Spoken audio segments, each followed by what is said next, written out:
Sa lungsod naman muli ng Dagupan, nagpresenta ang lokal na pamahalaan ng Dagupan ng ulat sa national government hinggil sa pinsalang idinulot ng Bagyong Uwan.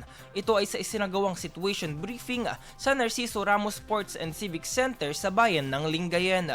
Dumalo sa pagpupulong ang mga kinatawan mula sa Department of Agrarian Reform, DSWD, OCD at Pamahalaang Panlalawigan upang talakayin ang epekto ng bagyo sa infrastruktura, kabuhayan, kabahayan bilang ng mga pamilyang inilikas at ang kinakailangang suporta para sa relief at rehabilitasyon.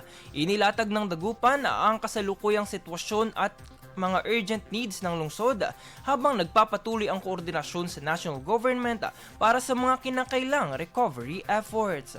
IFM News Express, Balitang Metro.